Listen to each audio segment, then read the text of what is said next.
ایک مرتبہ دو آدمی ایک بس میں سفر کر رہے تھے اور بازو بازو سیٹ پر بیٹھے ہوئے ہیں. بس سڑک پر دوڑ رہی ہے.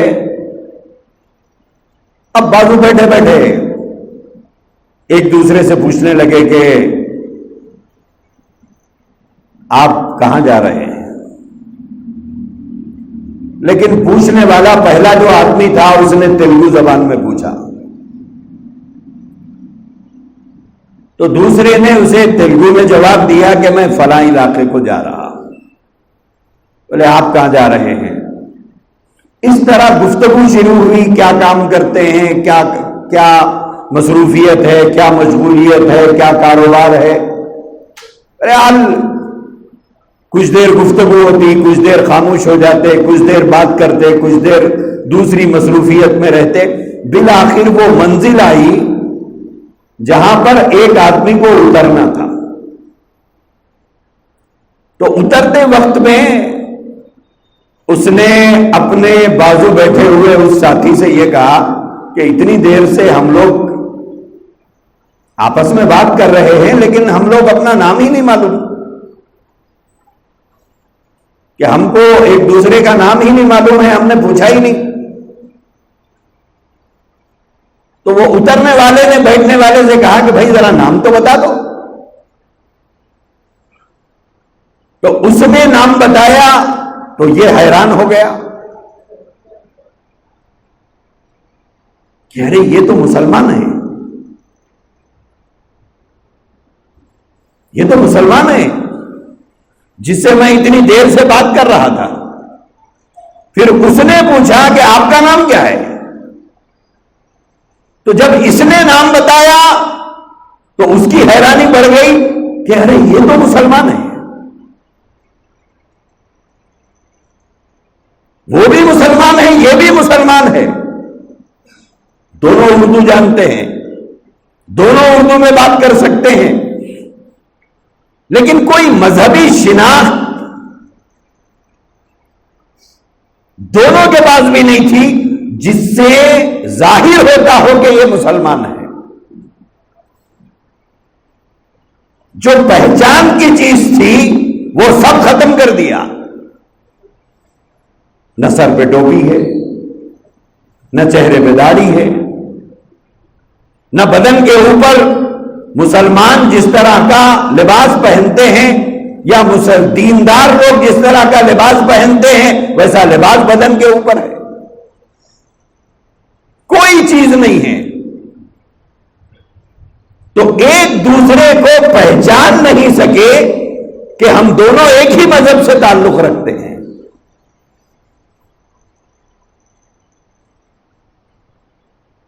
تو بعد میں دونوں ایک دوسرے سے معافی چاہنے لگے کہ کتنی دیر سے ہم ایک دوسرے کو ہندو سمجھ رہے تھے، کہ میں نے تیلگو میں آپ سے اس لیے بات کی کہ میں نے یہ سمجھا کہ آپ غیر مسلم ہیں. اس نے کہا کہ میں بھی یہی سمجھا تھا کہ آپ غیر مسلم ہیں. کیوں؟ اس لیے کہ بحیثیت مسلمان کوئی علامت ایک دوسرے کے پاس موجود ہی نہیں تھی کہ جس کو دیکھ کر پہچان سکے کہ یہ مسلمان ہے. تو میرے بھائیوں، اسلامی تہذیب جو ہوتی ہے، کلچر جو ہوتا ہے، وہی کلچر سے ہم پہچانے جاتے ہیں کہ ہم مسلمان ہیں. ورنہ کس بنیاد پر ایک دوسرے کو ہم سلام کریں؟ کیسے پہچانے کہ آپ مسلمان ہیں؟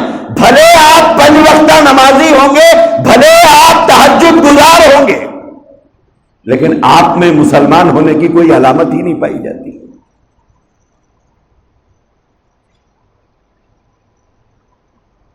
مسلمان ہونے کی کوئی پہچان ہی نظر نہیں آ رہی ہے.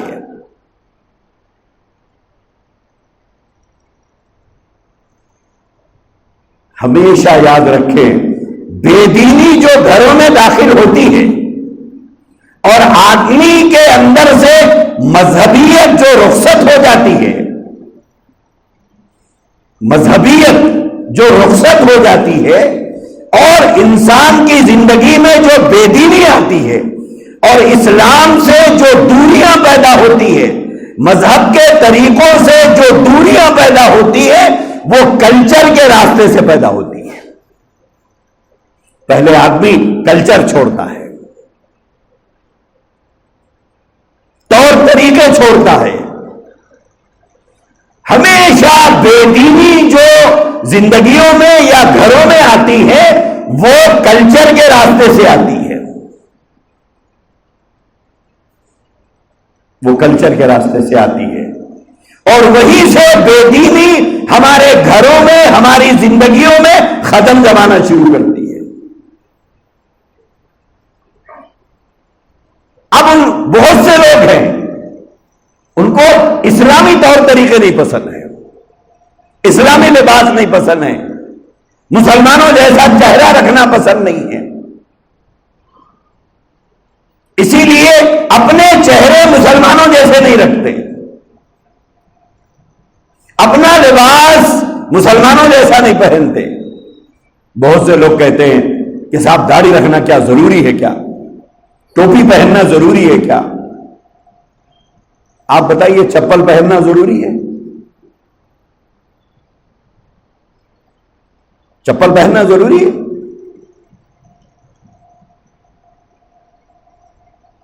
لیکن پہنتے ہیں،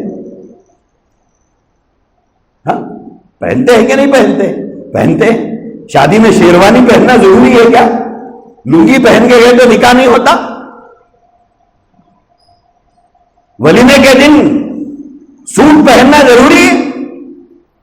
ایک چادر لپٹ لے کے چلے گئے تو کیا ولیمہ نہیں ہوتا؟ یا لنگی بنین پر جائیں تو ولیمہ نہیں ہوگا؟ ہے کوئی اس کے لیے تیار؟ دولہا تو دولہا دعوتیاں شیروانی پہن کے جاتے ہیں، دولہا تو دولہا، دولہے کے خاندان کے سارے نوجوان، دولہے کے سارے دوست سوٹ پہن کے جاتے ہیں۔ کیوں؟ ایک طریقہ ہے۔ تو بہت سی ایسی چیزیں ہیں جس کو ہم نے آہستہ آہستہ یہ ضروری نہیں، وہ ضروری نہیں، یہ ضروری نہیں، وہ ضروری نہیں، سب چھوڑ دیا۔ اب حد یہ ہو گئی کہ بازار میں کھڑے تو کوئی ہم کو پہچان نہیں سکتا کہ ہم مسلمان ہیں۔ یہاں تک ہم نے دین کو چھوڑ دیا، یہاں تک ہم نے اسلام کو چھوڑ دیا۔ اسلامی طور طریقوں سے اور اسلامی تہذیب سے، اسلامی تمدن سے، اسلامی کلچر سے اتنی دوری ہم نے اختیار کر لی کہ اب ہمیں کوئی بحیثیت مسلمان پہچانتا نہیں ہے جب تک کہ ہم اپنا نام نہیں بتائے۔ اللہ کے نبی علیہ الصلوۃ والسلام نے فرمایا، جب آدمی اپنی مذہبی شناخت، اپنی مذہبی پہچان اسے چھوڑ دیتا ہے اور دوسروں کی مذاہب کی طریقوں کو یا کلچر کو یا تہذیب کو اپنا لیتا ہے، اپنے مذہب کا طریقہ چھوڑے گا تو کسی نہ کسی طریقے کو تو اپنائے گا، کوئی نہ کوئی تو طریقہ ہوگا جسے وہ اپنائے گا۔ حضور علیہ الصلوۃ والسلام نے فرمایا، یاد رکھو کہ جو اسلامی تہذیب، اسلامی تمدن، اسلامی طریقہ، اسلامی کلچر اگر اسے چھوڑتا ہے اور ایک دوسرا طریقہ اپنا لیتا ہے، یہ دوسرا طریقہ اپنا لیا، گویا اس نے اپنی شناخت، اپنی پہچان کھو دی۔ بچے اسکول جاتے ہیں، ہر اسکول والے اپنا ایک ڈریس رکھتے ہیں، آپ دیکھتے ہی پہچان لیتے ہیں کہ بھئی یہ بچہ وی آئی پی اسکول میں پڑھتا ہے، یہ بچہ ایم ایس میں پڑھتا ہے، یہ بچہ ازائن انٹرنیشنل میں پڑھتا ہے، یہ بچہ گرامر میں پڑھتا ہے، یہ بچی آل سائنس میں پڑھتی ہے۔ پہچانتے ہیں کہ نہیں پہچانتے ہیں؟ کس چیز سے پہچانتے ہیں؟ اس کے ڈریس کوڈ سے پہچانتے ہیں۔ پہچان لیتے ہیں کہ یہ بچہ فلاں اسکول میں پڑھتا ہے. میرے بھائیوں، ایسے ہی اسلام نے مسلمانوں کے لیے بھی کچھ کوڈ رکھے ہیں جس سے اس کی پہچان ہو سکے کہ یہ مسلمان ہے. کہ اس کے سر پہ ٹوپی ہو، اس کے چہرے پہ داڑھی ہو، تاکہ وہ پہچانا جا سکے کہ یہ مسلمان ہے. لیکن آج ہم لوگوں نے اپنی مذہبی پہچان سے اتنی دوری اختیار کر لی ہے کہ ایسا لگتا ہے کہ بعض لوگوں کو تو بتانے تکلیف، دکھنے تکلیف ہوتی ہے کہ میں مسلمان ہوں. بازے جگہ لوگ ٹوپی نکال کے جیب میں رکھ کے جاتے. ارے ٹوپی رکھ کے گئے تو یار وہ پورے نمونے دکھتے. یہ زبان ہمارے نوجوان بچوں کی ہے. یہ ہمارے نوجوان بچوں کی زبان ہے. شرم نہیں آتی ذری بھی کہ مسلمان ہو کر مسلمان دکھنا نہیں چاہتا، مسلمان ہو کر مسلمان بتانا نہیں چاہتا.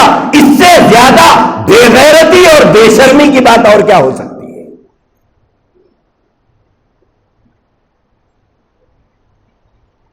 اتنا